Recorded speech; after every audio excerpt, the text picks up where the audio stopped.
Hello, dear students. Very good evening to all of you. I am Mahima, your biology educator. So from now, I am going to teach you class 11th biology. So अपना introduction दे देती हूँ कि मैंने BSc biotechnology MSc biophysics किया है from Punjab university. And अगर हम biology की बात करें तो बहुत ही ज़्यादा इजी वे में मैं आपको बायो पढ़ाने वाली हूँ। ठीक है, तुम्हें भी बायो पढ़ के मज़ा आने वाला है। सो बायो में हम सबसे पहले स्टार्ट करेंगे breathing and exchange of gases में। इसमें हमने टॉपिक कवर करना है ह्यूमन रेस्पिरेटरी सिस्टम के बारे में। ह्यूमन रेस्पिरेटरी सिस्टम को हम सिर्फ और सिर्फ 10 to 15 मिनट्स में जो है वो कवर करने वाले हैं आज के लेक्चर में।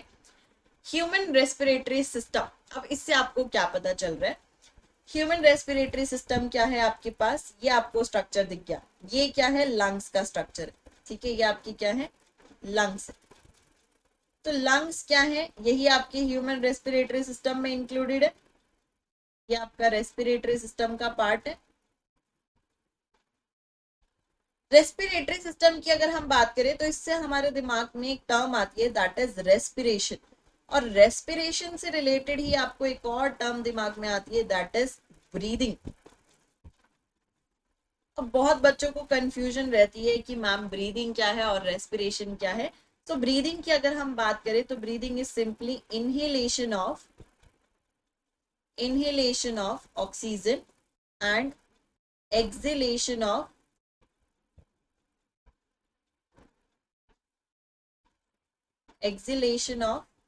CO2।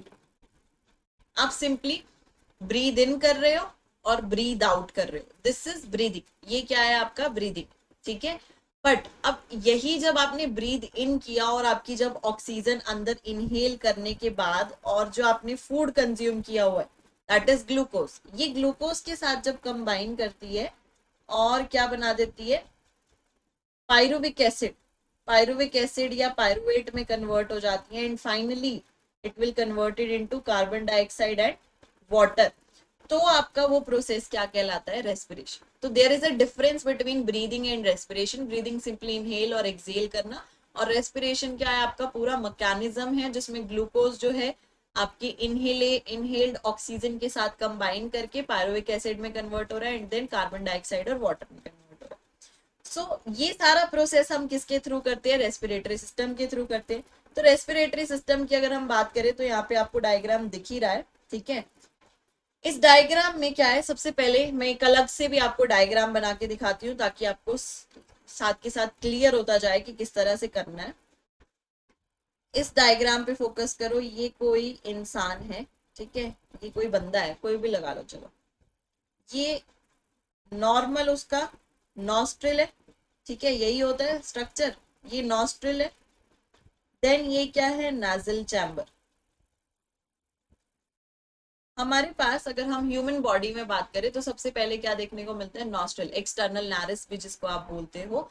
तो नॉस्ट्रिल जो है वो पेयर ऑफ नॉस्ट्रिल्स होते हैं, पेयर में प्रेजेंट होते हैं ये बेसिकली। इससे क्या कर रहे हो आप? ऑक्सीजन को इनहेल करते हो, इनहेलेशन करने का काम कर रहे हो, inhalation of oxygen. Then inhale करने के बाद जो ऑक्सीजन है आपकी वो कहाँ मूव करती है? आपके नाजल चैम्बर में। नाजल चैम्बर की बच्चों अगर हम बात करें तो यहाँ पे आपके पास हेयर एंड म्यूकस प्रेजेंट होता है।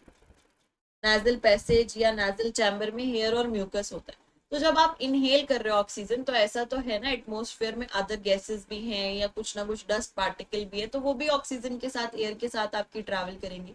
तो उनको अंदर नहीं जान देना रेस्पिरेटरी सिस्टम में, क्योंकि वो डैमेज कॉज कर देगी। उनको आप क्या करते हो? नाजल चैम्बर में ही ट्रैप कर लेते हो। तो ये क्या करती है? ट्रैप कर लेती है जो भी डस्ट पार्टिकल्स होते हैं, डस्ट पार्टिकल्स। तो बेसिकली ट्रैप करके ये क्या कर रही है? प्यूरिफिकेशन कर रही है, आपके एयर को प्यूरिफाई कर रही है। प्लस दूसरा काम क्या होता है नाजल चैम्बर का? ये टेम्परेचर रेगुलेशन करता है।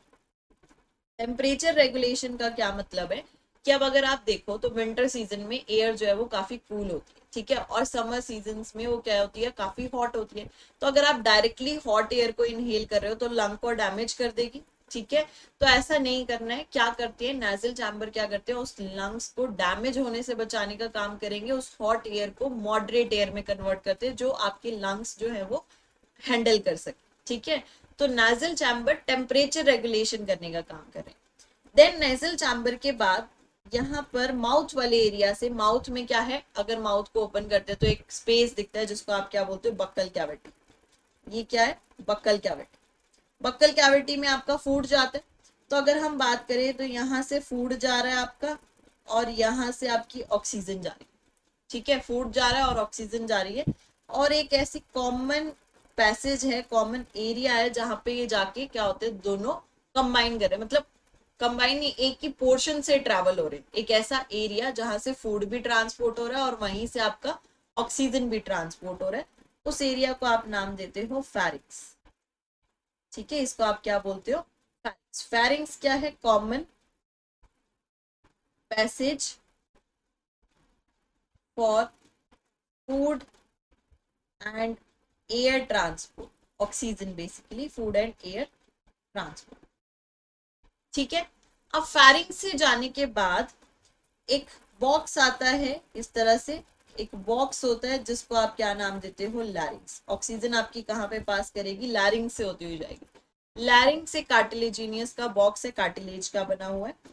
इसके पास क्या होते हैं, वोकल कोड होते हैं। दो फ्लैप्स होते हैं जो कि बेसिकली क्या है, वोकल कोड के फ्लैप्स होते हैं। वोकल कोड क्या करते हैं, साउंड का प्रोडक्शन करते हैं।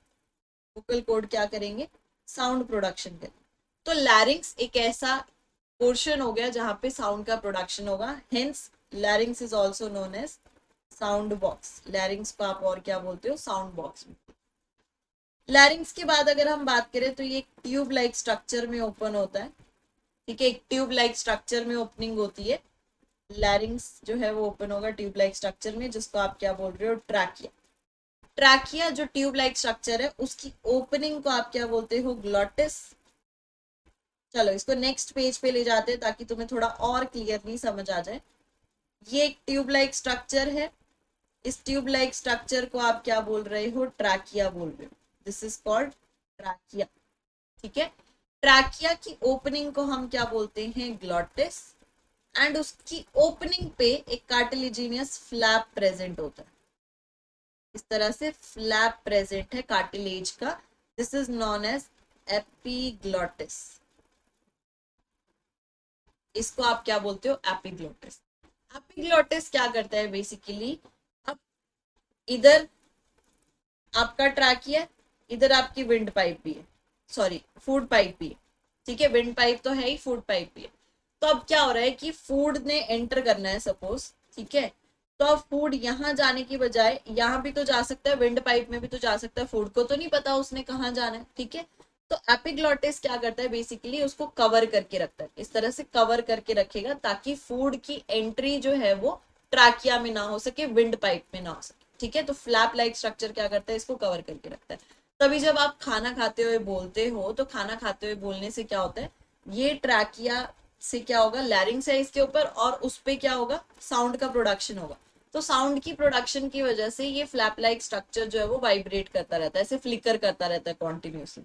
अब अगर ये फ्लिकर कर रहा है और ओपन है तो सपोज फूड तो यहाँ भी एंटर कर जाएगा, फूड यहाँ एंटर कर जाएगा, अगर ये ओपन है ट्रैकिया में एंटर कर जाएगा, तो उस टाइम पे कफिंग वगैरह स्टार्ट हो जाता है। इसलिए कहते हैं कि खाना खाते हुए बिल्कुल भी बात नहीं करनी चाहिए, चुप करके खाना खाना चाहिए। ठीक है, ताकि जो आपका फूड है वो फूड पाइप में ही एंटर करे, विंड पाइप में एंटर ना हो। ठीक है, सो ट्रैकिया हो गया। ट्रैकिया देन फर्दर आपका ये जो ट्यूब लाइक स्ट्रक्चर है ये डिवाइड होता है राइट एंड लेफ्ट ब्रोंकाई। ये जो है ये आपका क्या है, लेफ्ट ब्रोंकाई है। प्लूरल में आप ब्रोंकाई बोलते हो, सिंगुलर में आप ब्रोंकस बोलते हो। तो ये लेफ्ट ब्रोंकस हो गया, ये आपका क्या हो गया, राइट ब्रोंकस। प्लस अब क्योंकि ये फर्स्ट डिवीजन हुआ है तो इसको हम नाम दे देते प्राइमरी राइट ब्रोंकस और primary left bronchus. Basically primary bronchus आ गया आपके। ये जो डिवीजन है ना बच्चों, ये कहाँ से होता है, जो आपका मिड थोरैसिक रीजन है, थोरिक्स वाला रीजन है। थोरैसिक रीजन की अगर मैं बात करूँ तो हमें पता है डायफ्राम से ऊपर वाला जितना भी रीजन होता है वो थोरैसिक रीजन होता है। थोरैसिक रीजन होता है, डायफ्राम से नीचे वाला जितना भी रीजन होता है वो एब्डोमेन रीजन होता है। ठीक है, तो थोरैसिक रीजन में वर्टिबल पीछे बैकबोन होती है, वर्टिबल कॉलम है, उसका जो फिफ्थ फिफ्थ थोरैसिक पार्ट है, थोरैसिक वर्टिब्रे है, फिफ्थ नंबर वाला, उसमें जाके आपका ये क्या हो जाता है, डिवाइड हो जाता है प्राइमरी ब्रोंकाई और लेफ्ट और राइट प्राइमरी ब्रोंकाई। ठीक है, then primary bronchi further divide होता है आपका, ये फर्दर डिवाइड हो रहा है, ये किस में फॉर्म हो रहा है, सेकेंडरी ब्रोंकस। इसने क्या फॉर्म कर दिया, secondary bronchus. Secondary bronchus still continue कर रहा है डिवीजन, ये किस में कन्वर्ट हो रहा है, tertiary bronchus. Then tertiary bronchus फिर से डिवाइड करेगा, ये टर्शरी ब्रोंकस जब डिवाइड करेगा तो ये क्या फॉर्म करेगा, initial bronchioles, initial bronchioles. And initial bronchioles जो है ये फर्दर डिवाइड करके क्या फॉर्म कर देंगे, टर्मिनल ब्रोंक्यूल्स, टर्मिनल ब्रोंक्यूल्स। तो इस तरह से कि ब्रांचेस का स्ट्रक्चर जो है वो ब्रोंक्यूल्स का बन जाता है और ब्रोंकाई का बन जाता है। सबसे पहले primary bronchi, secondary bronchi, tertiary bronchi, then tertiary bronchi के बाद आपका क्या आएगा, initial bronchiole and terminal bronchioles.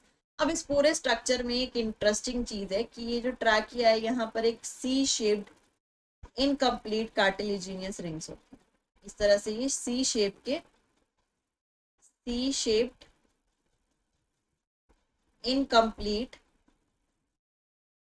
Cartilaginous rings होते हैं।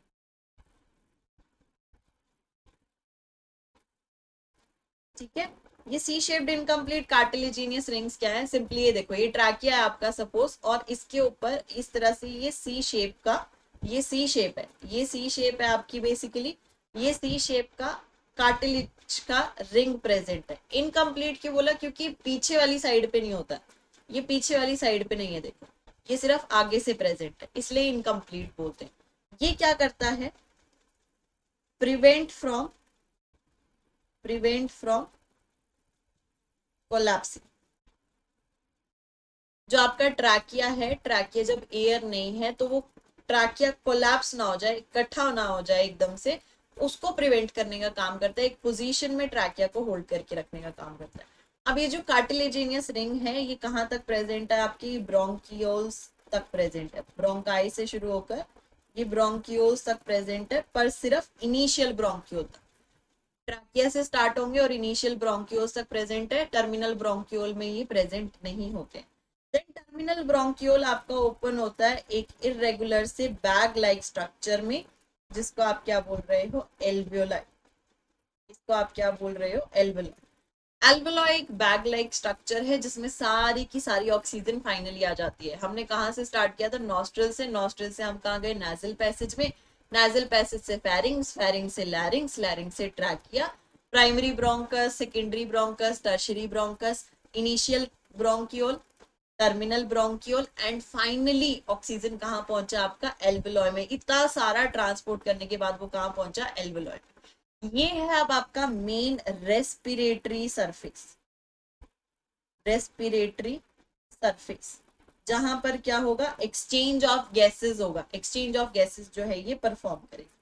ये डायग्राम आप देख रहे हो, इस डायग्राम में मैंने आपको सब कुछ क्लियर किया है। ठीक है, सबसे पहले एपिग्लॉटस दिखा दिया, लैरिंग्स दिखा दिया जो कि आपका साउंड बॉक्स है, फिर ट्रैकिया आ रहा है, ट्रैकिया से रिंग्स ऑफ कार्टिलेज निकल रही है, लेफ्ट और राइट ब्रोंकाई आ रहे हैं, एंड देन फाइनली ब्रोंक्यूल्स के बाद आपका एल्वियोलाई आ रहा है। अब ध्यान से देखो, ये सारे जो एल्वियोलाई या ये सारी जो चीजें, इनकी सराउंडिंग में लंग्स प्रेजेंट है, इनकी सराउंडिंग में एक ऐसा बड़ा सा स्ट्रक्चर प्रेजेंट है, ये एक बड़ा सा स्ट्रक्चर है, इसको आप क्या बोल रहे हो, लंग्स बोल। ठीक है, ये आपका लेफ्ट लंग है, ये आपका राइट लंग, ये क्या है, राइट लंग। इस डायग्राम पे वापस आ जाते हैं, इस डायग्राम पे लंग्स की अगर हम बात करें तो लंग्स में यहाँ पर आपको दो मेम्ब्रेन देखने को मिल रही है। एक है आपकी आउटर मेम्ब्रेन जिसको आप क्या बोल रहे हो, पेराइटल प्लूरा, एक है आपकी इनर मेम्ब्रेन जिसको आप क्या बोल रहे हो, विजरल प्लूरा। ठीक है, विजरल प्लूरा, और दोनों को मिला के हम क्या बोल देते हैं, प्लूरल मेम्ब्रेन। दोनों को मिला के आप क्या बोल सकते हो, प्लूरल मेम्ब्रेन। दोनों मेम्ब्रेन के बीच में एक फ्लूइड प्रेजेंट होता है, यहाँ दो मेम्ब्रेन है, दोनों मेम्ब्रेन्स के बीच में फ्लूइड है, that is called pleural fluid. इसको आप क्या बोल रहे हो, प्लूरल फ्लूइड। प्लूरल फ्लूइड क्या करता है, बेसिकली फ्रिक्शन रिड्यूस करने का काम करता है। ये क्या करेगा, फ्रिक्शन रिड्यूस करेगा। और नीचे देखो यहाँ डायग्राम में डायफ्राम भी बनाया है, डायफ्राम भी बनाया है। डायफ्राम से ऊपर वाला रीजन थोरैसिक होता है, डायफ्राम से नीचे वाला रीजन एब्डोमेन रीजन। ठीक है, तो ये पूरा क्या है आपका रेस्पिरेटरी सिस्टम। रेस्पिरेटरी सिस्टम में रेस्पिरेटरी सरफेस की अगर हम बात करें तो उसकी कुछ करेक्टरिस्टिक्स आपको याद रखनी है। ये हमारा सबसे इंपॉर्टेंट टॉपिक रहता है कि रेस्पिरेटरी सरफेस की करेक्टरिस्टिक्स क्या क्या है, ये पूछ लिया जाता है एग्जाम में। तो रेस्पिरेटरी सरफेस की करेक्टरिस्टिक्स हमारे पास कुछ करेक्टरिस्टिक है। पहली करेक्टरिस्टिक क्या है आपकी, इट शुड बी मॉइस्ट। कैसा होना चाहिए, moist. It should be thin. Moist और थिन होना चाहिए। ऐसा क्यों, क्योंकि अगर कोई थिन जगह है तो वहां से अगर गैसेस जो है वो पास हो रही हैं तो वो इजीली डिफ्यूज हो जाएंगी। इजीली क्या हो जाएंगी, डिफ्यूज हो जाएंगे as compare to thick area. ठीक है, किसी भी थिक एरिया से अगर वो पास हो रही है। प्लस अगर वो मॉइस्ट रहेगा एरिया देन अगेन वो गैसेस आसानी से ट्रांसपोर्ट हो जाएंगी। तो इसलिए वो मॉइस्ट एंड थिन होना चाहिए। थर्ड आपका ये हाईली वस्कुलर होना चाहिए। हाईली वस्कुलर होना चाहिए। हाईली वस्कुलर मतलब कि जैसे ये आपकी एल्वोलॉय है, ये आपका रेस्पिरेटरी सिस्टम है, इसकी सराउंडिंग में बहुत सारी ब्लड वेसल्स है। अब क्योंकि ऑक्सीजन एल्वोलॉय में आई है, ये ऑक्सीजन यहाँ से कहीं तो जाएगी, कहाँ जाएगी, ब्लड में, तभी तो ब्लड ऑक्सीजनेटेड बनेगा। ठीक है, तो ब्लड में पहुंचाने के लिए एल्वोलॉय को सराउंड करते हुए कुछ वेसल्स भी होनी चाहिए। ये जो वेसल्स हैं, ये वेसल्स में आपका ऑक्सीजन ट्रांसपोर्ट होगा और ब्लड ट्रांसपोर्ट होगा ऑक्सीजनेटेड फॉर्म। ठीक है, तो ये हाईली वस्कुलर होने चाहिए ताकि एक्सचेंज ऑफ गैसेस हो सके। एंड लार्ज सरफेस एरिया होना चाहिए। Large surface area. Large surface area का मतलब क्यों है यहाँ पर, क्योंकि अगर कोई सरफेस एरिया ज्यादा होगा तो आप मैक्सिमम मैक्सिमम O2 को ले सकोगे। O2 मैक्सिमम है तो मैक्सिमम O2 का ट्रांसपोर्ट हो पाएगा बॉडी में। मैक्सिमम O2 का ट्रांसपोर्ट हो पाएगा बॉडी में। तो इसलिए लार्ज सरफेस एरिया होना चाहिए। तो ये कुछ करेक्टरिस्टिक्स है हमारे रेस्पिरेटरी सरफेस की। ये डायग्राम जो मैंने बनाया है बच्चों, ये तुम्हारे लिए बनाया है। ठीक है, तो इसको क्या करना है, इसको अच्छे से तैयार करना है। ये तुम लोगों को भी बनाने आना चाहिए क्योंकि ये आपको ड्रॉ करने को आता है रेस्पिरेटरी सिस्टम के बारे में। इसी तरह से आपको डिजिटल नोट्स भी मिल जाएंगे। नोट्स लेने के लिए आपको टेलीग्राम चैनल को ज्वाइन करना होगा। तो आपको डिस्क्रिप्शन में टेलीग्राम चैनल मिल रहा होगा, उसमें जाके उस लिंक को फॉलो करके फटाफट से टेलीग्राम चैनल को ज्वाइन कर लो और रेस्पिरेटरी सिस्टम हमारा कंप्लीट होता है। ये कुछ इंपॉर्टेंट इन्फॉर्मेशन है कि अन अकेडमी गोल जो है वो आपका एक्सटेंड हो गया। जो आप सीबीएसई सब्सक्रिप्शन ले रहे थे उसको लेने के लिए अब आपको फ्लैट 25% ऑफ मिल रहा है। ये 30 अप्रैल तक वैलिड हो गया। ठीक है, तो जल्दी से जाकर अन अकेडमी गोल की सब्सक्रिप्शन ले लो ताकि आप हमारे बैच को ज्वाइन करके हमारे साथ जुड़ जाओ। ठीक है, इसी तरह से आप स्कॉलरशिप जो है वो ले सकते हो। स्कॉलरशिप में आपको 100% स्कॉलरशिप मिल सकती है क्लास 8 to 12 तक के लिए। एंड ये भी अगेन 30% 30 अप्रैल तक ही आपका क्या है, वैलिड है। तो जल्दी से जाके टेस्ट अटेम्प्ट करो और फटाफट से ज्वाइन कर लो। इसको ऑफर को अवेल करने के लिए आप मेरा कोड भी यूज कर सकते हो, MAHIMA महिमा। ठीक है, इसको अवेल करके आप क्या कर सकते हो, ऑफर को अवेल कर लोगे। ठीक है, कोड अगर आप ऐड करोगे तो आप ऑफर को अवेल कर लोगे। तो जल्दी से जुड़ जाओ बैच में भी, और यूट्यूब पे तो क्लासेस लगी रही हैं। ठीक है, तो मिलते हैं नेक्स्ट क्लास में बच्चों, तब तक के लिए टेक केयर, बाय बाय।